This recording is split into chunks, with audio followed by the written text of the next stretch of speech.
You believe you seek wealth, but you are mistaken. You chase a symptom, not the cause. Money is merely the exhaust fume of a mind correctly calibrated for absolute order and relentless power. This is not about acquiring riches. It is about installing the mental architecture that renders empire an inevitable, logical consequence. The genesis of power is not found in the grand gesture, but in the silent, meticulous accounting of the self. Before one can command armies of men or capital, one must first command the ledger of one's own soul. Every thought, every action, every error must be recorded and analyzed with the cold, impartial precision of a master bookkeeper. This is the bedrock upon which all empires are built, an unflinching inventory of one's own internal state, purged of all sentimentality and illusion. True control is not imposed upon the world. It is cultivated within the citadel of a disciplined mind, where every entry is a datum for future conquest. Consider the first ledger kept by the young Rockefeller. It was not a simple record of adolescent finances. It was the prototype for the most formidable economic engine the world had ever seen. In its neatly ruled columns, a philosophy took root. Discipline generates data, data generates clarity, and clarity generates power. He understood that what cannot be measured cannot be improved. This relentless habit of tracking every single cent was the training ground for tracking every barrel of oil, every railcar, every transaction in a continent-spanning enterprise. The scale changed, but the principle remained immutable. This internal accounting was conducted in the profound theater of silence, while others engaged in the noisy chaos of speculation and debate. He cultivated a productive quietude. Problems were not to be reacted to. They were to be dissected. He would withdraw, allowing every facet of a challenge to reveal itself, examining it from the perspective of his partners, his competitors, and his enemies. This was not passivity. It was the highest form of mental action, a strategic pause that allowed the turbulent waters of emotion and urgency to settle, revealing the clear, hard bedrock of logical truth beneath. The balance sheet of a company does not recognize hope or fear, and so the mind of its architect must not either. He mastered the art of decoupling emotion from calculation, viewing business decisions as exercises in pure mathematics. An inefficient competitor was not a rival to be hated, but a variable in an equation to be solved. A market crash was not a catastrophe, but a pricing adjustment, offering new opportunities. This emotional detachment is often mistaken for coldness, but it is, in fact, a form of supreme clarity, the ability to see the machine without being caught in its gears. To apply this law, you must become the chief auditor of your own existence. Your time, your energy, your focus, your capital, these are your foundational assets. Subject them to the same ruthless scrutiny you would a corporate expense report. Where are the leaks? What are the non-performing assets? Every evening, review the ledger of your day. This is not an exercise in self-criticism, but in optimization. Internal mastery is the absolute, non-negotiable prerequisite for any form of external dominion. The world simply reflects the order, or chaos, you first establish within yourself. This internal order manifests externally as strategic frugality. This concept is widely misunderstood as mere penny-pinching, a miser's obsession. That is a caricature. True frugality is the art of maximal resource allocation. It is the understanding that every unit of capital, whether it is a dollar, an hour, or an idea, is a soldier in your army. You do not squander soldiers on frivolous comforts or ostentatious displays. You deploy them with strategic intent to capture valuable territory that will yield returns for decades to come. Observe the stark contrast in his life, a personal existence of profound modesty set against business investments of breathtaking audacity. He would negotiate the price of a hotel room with the same seriousness as he would the acquisition of a 1,000-mile pipeline. This was not a contradiction. It was the same principle applied at different scales. The capital saved from personal extravagance was the very capital that fueled his corporate expansion. He lived below his means so his empire could live far beyond the means of any competitor. This is the logic of the magnate. Personal desire is subordinate to the mission. The ultimate enemy of progress, in his view, was not competition but waste. Waste of material, waste of motion, waste of time, waste of energy. These were cardinal sins against the god of efficiency. The entire edifice of the Standard Oil Trust was an unprecedented war on waste. By controlling every stage of production, from the wellhead to the consumer's lamp, he systematically identified and eliminated redundancies that his fragmented competitors could not even see. This obsession with purging inefficiency was not a quirk. It was the central mechanism of his dominance. The history of his triumph is not written in grand heroic gambles, but in the meticulous saving of fractions of a cent. While competitors focused on the price of a barrel, his engineers were tasked with figuring out how to use 39 drops of soda to seal a kerosene can instead of 40. That single drop, multiplied by millions of cans, translated into a fortune that could be used to build another refinery or crush another opponent. He understood that true scale is achieved not by thinking bigger, but by mastering the infinitesimally small. Therefore, you must conduct an audit of the waste in your own operations. Examine your daily routines, your work processes, your spending habits. Where is the friction? Where is the leakage? Approach your life as an engineer would approach a machine, seeking to increase its output while reducing its energy consumption. This is not about deprivation. It is about precision. It is about channeling all available power toward a single, defined objective, leaving no resource squandered on the periphery. This is how you build momentum that becomes unstoppable.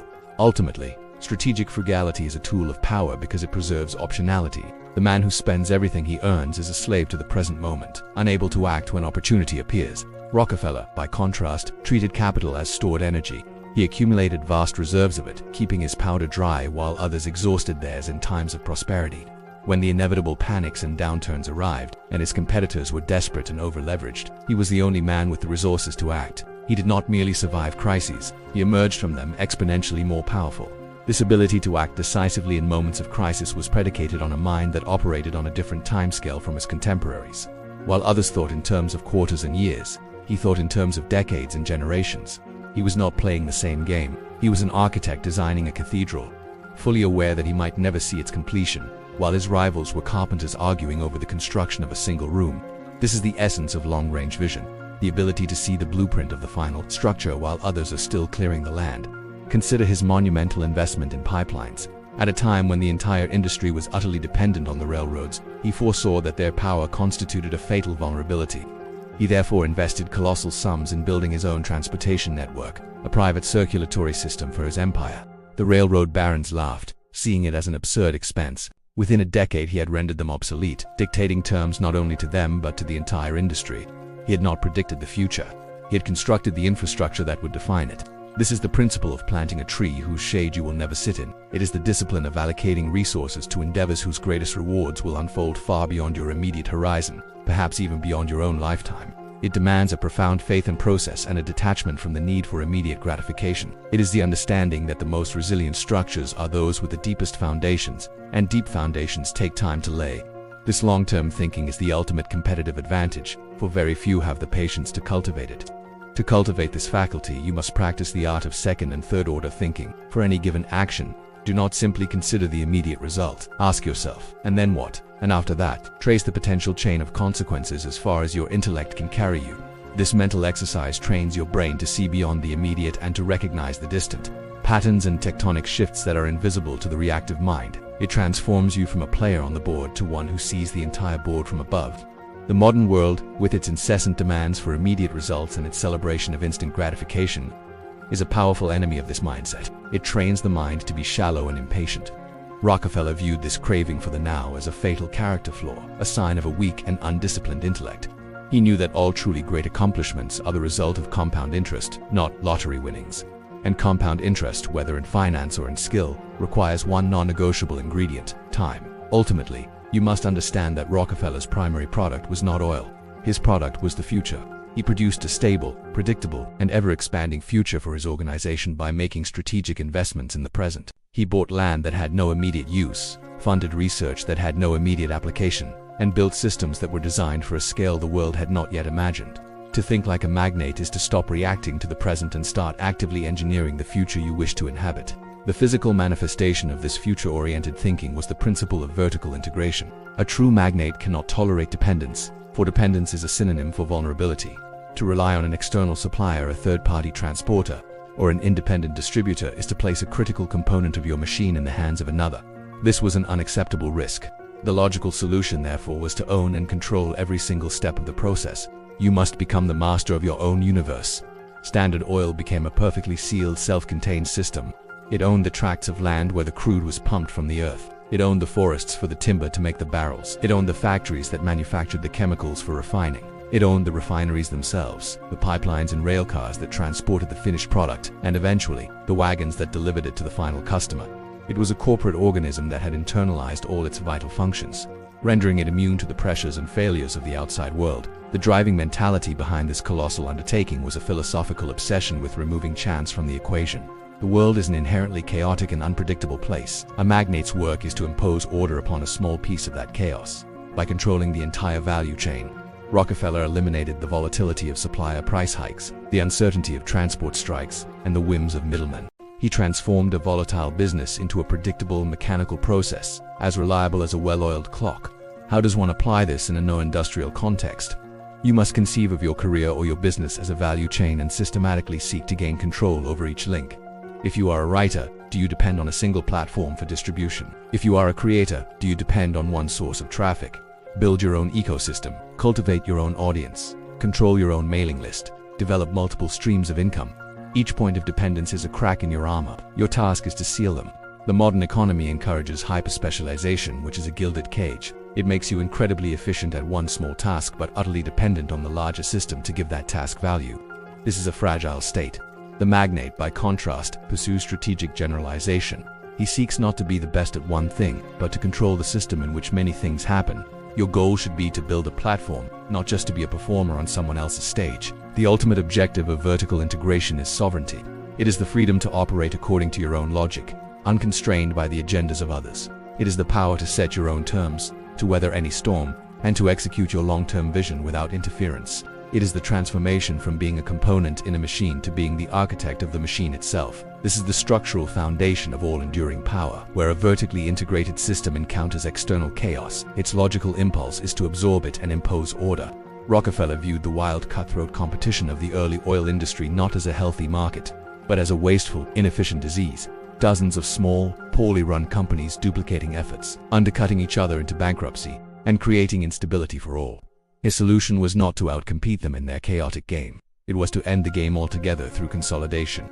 His famous strategy was brutally direct. He would approach a competitor and present them with a meticulously audited valuation of their business. Then, he would offer to buy them out, not with cash, but with shares in his far more efficient and stable Standard Oil Trust. The choice was simple: accept a share of a vast, orderly and profitable future, or continue to fight alone in a chaotic present and face certain annihilation by his superior efficiency. Most chose order. This was not war. It was an act of irresistible, systemic logic. Crucially, his goal was assimilation, not destruction. When he absorbed a rival company, he did not fire its talented executives. He promoted them within his larger organization. He understood that human capital and local knowledge were valuable assets. He was not a conqueror who salted the earth. He was an empire builder who incorporated new territories and their best people into his system, making the whole stronger. He sought to absorb the strengths of his rivals while eliminating the weaknesses inherent in their isolation. In your own domain, you must learn to identify the surrounding chaos and see it as raw material. What are the inefficiencies, the redundancies, the points of friction in your field that cause waste and instability? Your strategic goal should be to devise a system, a platform, or a method that offers a more orderly and efficient solution. You do not rise by creating more chaos, but by becoming the gravitational center around which order could offer a better system, and the pieces of the old one will willingly join you. This requires a deep understanding of human psychology and incentives. The offers you make must be perceived as not just profitable, but as a rescue from the uncertainty and anxiety of a chaotic environment. You must present yourself not as a predator, but as a rational force for stability. Your proposition should be so logical and so well aligned with their own self-interest that to refuse it would seem irrational. Power is most effective when the other party willingly walks through the door you have opened for them. The end state of this process is an ecosystem where the fierce, wasteful energy of competition has been transmuted into the smooth, productive hum of cooperation under a single guiding intelligence. It is the replacement of a zero-sum game with a positive-sum system of your own design. The magnate does not merely win the game. He creates a new one where his victory is embedded in the very rules of play, establishing a stable and lasting order from which all participants, under his direction, can benefit. This vast, orderly machine was not built through grand visions alone, but through an almost pathological obsession with efficiency. The mind of the magnate understands that an empire is not maintained by brilliant strokes of genius, but by the relentless, daily optimization of a million mundane details. Success is not an event, it is the cumulative result of thousands of processes, each refined to a state of near perfection. The pursuit of greatness is a game of millimeters, not miles. The legendary story of the solder drops on the kerosene cans is the perfect parable for this mindset.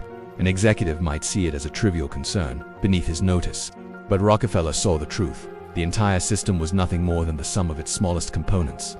Optimizing one of those components, even by a microscopic amount, would, when multiplied by the immense scale of the operation, produce a seismic impact on the bottom line. He saw a universe of wealth hidden in the fractional.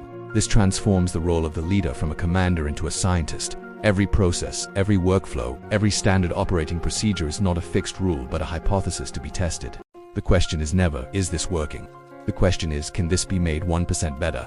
This creates a culture of perpetual improvement, a relentless search for small incremental gains that, over time, compound into an insurmountable competitive advantage. He was practicing the philosophy of continuous improvement decades before the term was ever coined. This law requires a fundamental shift in perspective. You must learn to find fascination in the mundane. You must develop an aesthetic appreciation for a well-designed workflow, a perfectly balanced budget, or the elimination of a single wasted step in a daily routine. Most people seek excitement in novelty and chaos. The magnate finds a deeper, more profound satisfaction in the quiet beauty of a perfectly optimized system humming along with minimal friction and maximum output. To begin, you must implement your own efficiency audits. Select one area of your life or work each week. For 7 days, observe it with the dispassionate eye of an external consultant. Document every step, question every assumption. Is this meeting necessary? Can this task be automated? Is this subscription providing a return on its investment? You will be astonished at the amount of waste you can purge from your system simply by paying meticulous, focused attention to it. Remember that efficiency is the silent engine of exponential growth. It is the invisible force that creates leverage. A company that is 5% more efficient than its competitor does not simply earn 5% more. It generates a surplus of capital that can be reinvested into technology, talent, or acquisitions that will make it 10% more efficient in the next cycle. Efficiency is not just about saving money, it is the mathematical formula for creating an ever-widening gap between you and everyone else. These are not mere laws. They are the gears and levers of a thinking machine designed for dominance. Applying one can alter a trajectory. Mastering them all allows you to engineer your own. The first move is not external action, but internal reconstruction. Your task is to select one law and make it the central pillar of your week. Comment below which component you will install first into your own mental operating system. Subscribe, for the architecture of empire demands constant study, and our next blueprint is already being drafted. Of course, here is the script for the final 6 parts and the conclusion, continuing directly from the previous text and adhering to all specified rules and the established persona. The acquisition of information, the most valuable currency in existence, is governed by a simple but profound law. The mouth that is speaking cannot be listening. In any meeting or negotiation, the true power resides not with the most eloquent speaker, but with the most disciplined listener. Rockefeller cultivated an almost absolute silence in council. He would sit, impassive and observant, a human vortex into which all information, speculation, and ego flowed. Only when the entire landscape of thought had been revealed by others would he offer his own carefully weighed, and therefore decisive judgment. This strategic silence is a powerful psychological tool. It creates a vacuum that others feel an overwhelming need to fill. In their haste to fill it, they reveal their strategies, their anxieties, their hidden agendas, and their points of leverage. While they are busy broadcasting their positions, you are quietly absorbing and mapping the entire battlefield. The man who speaks first is offering a free education to his rivals. The man who listens until the end is the only one in the room who has received a complete intelligence briefing before committing his own forces. You must come to view information not as a series of facts, but as a form of invisible capital. Every secret learned, every motivation understood, every weakness perceived is another coin deposited into your strategic reserve. Silence is the most effective method for accumulating this capital.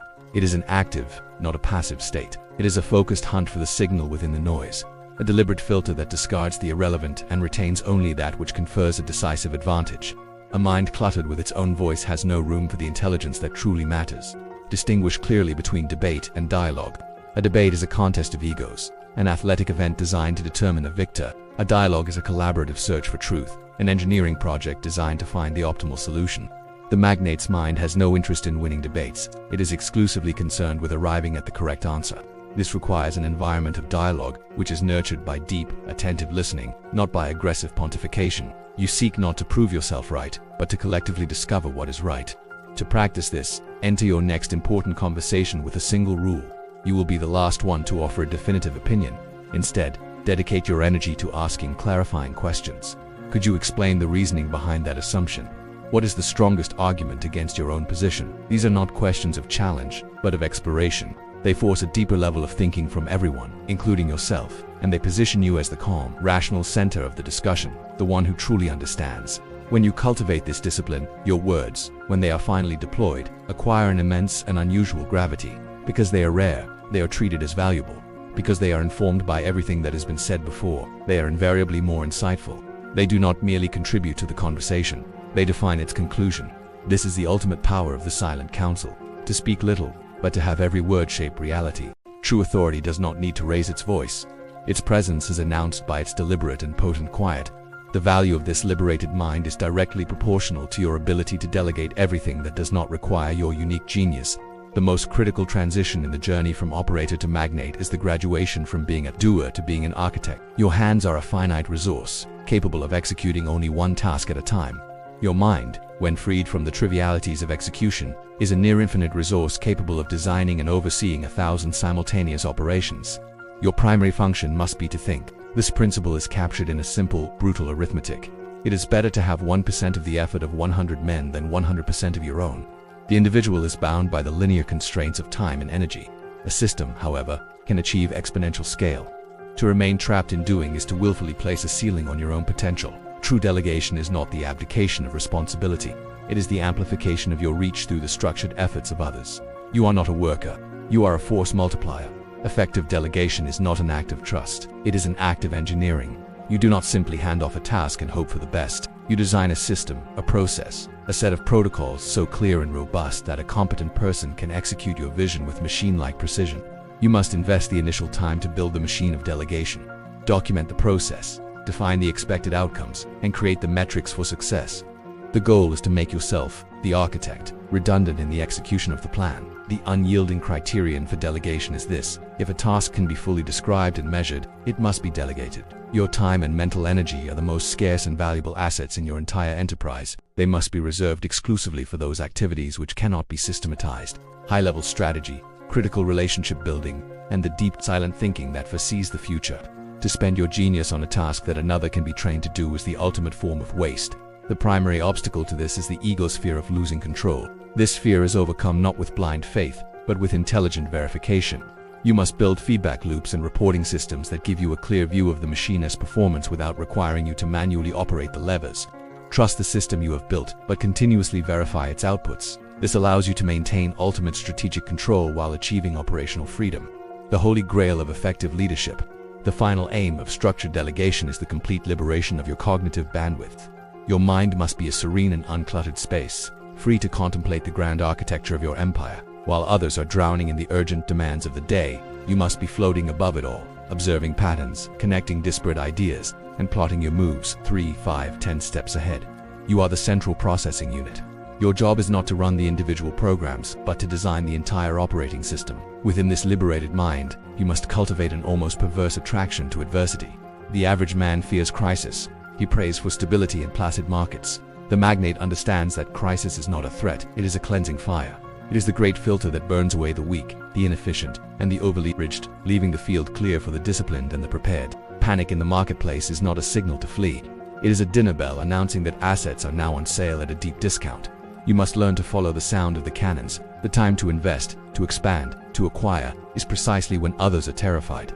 This requires a contrarian mindset, but more importantly, it requires prior preparation. During the calm, prosperous years, you must practice the discipline of accumulating reserves. While others are indulging in irrational exuberance, you must be building a fortress of liquidity, a war chest of capital, held in patient readiness for the inevitable downturn. Fortune does not favor the brave, it favors the prepared.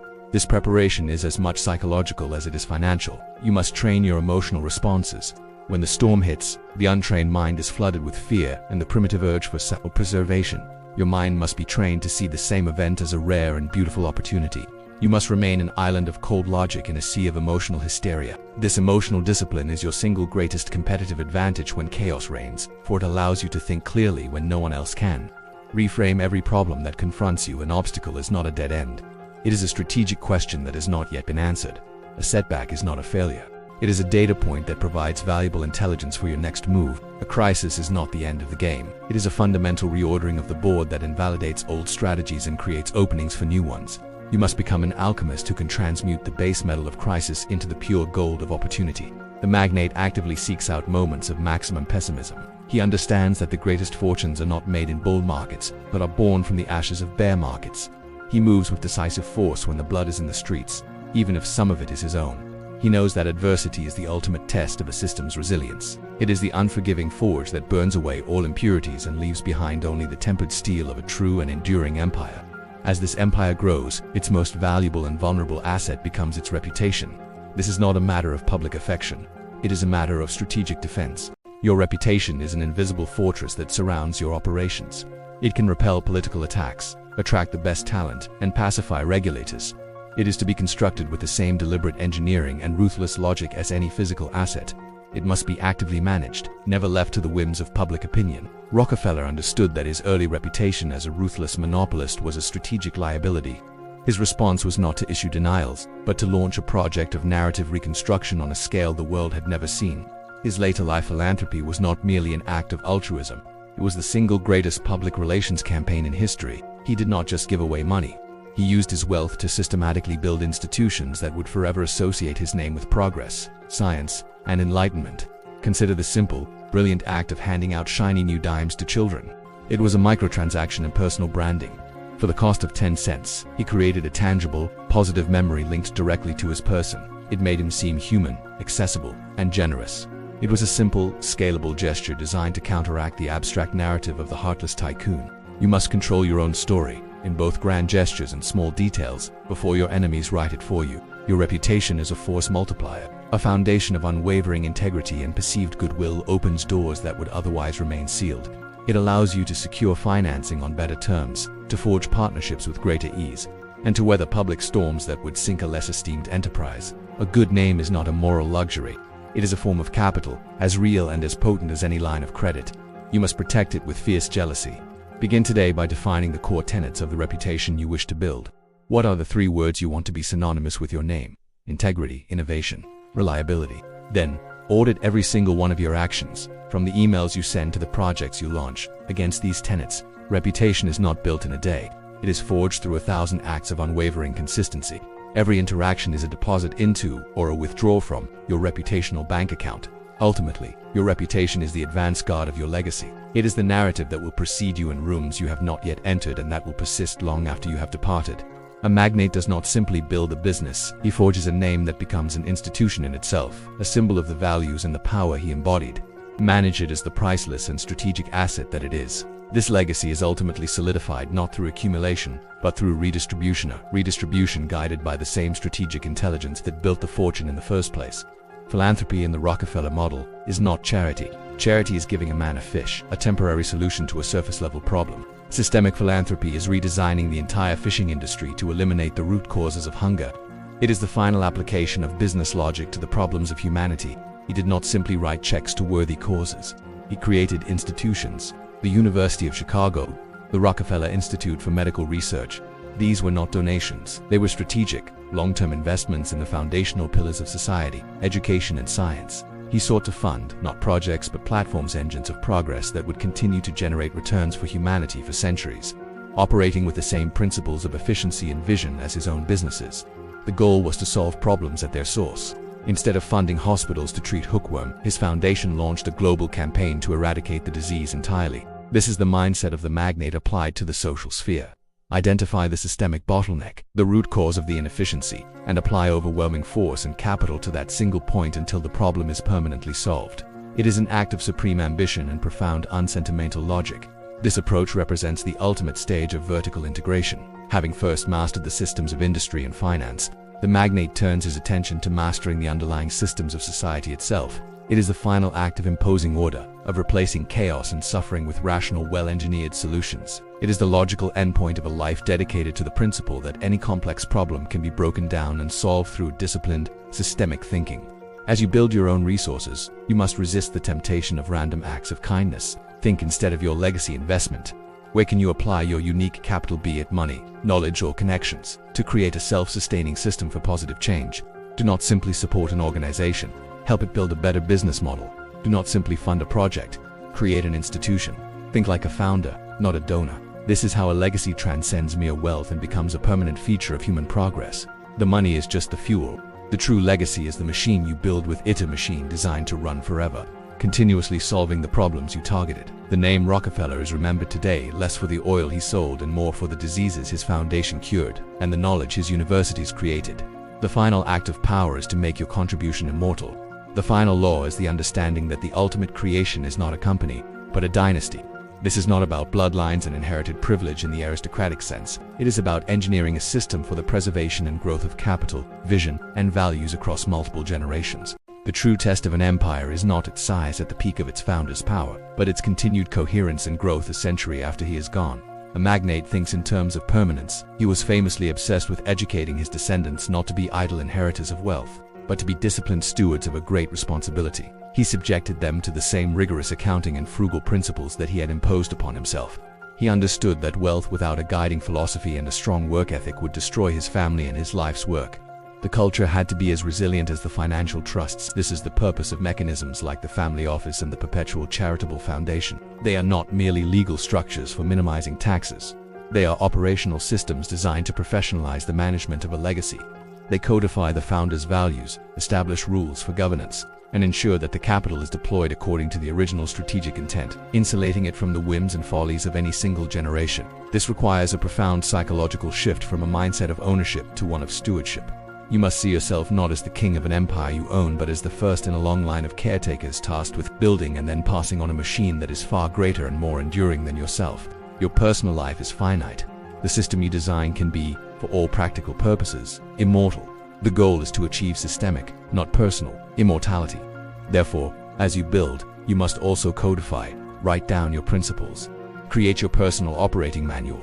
Articulate the mission that drives you in terms that can guide others when you are no longer there to do so. What are the non-negotiable rules for how your enterprise should operate? What is the ultimate purpose of the wealth you are creating? This document is the constitution for the dynasty you are founding.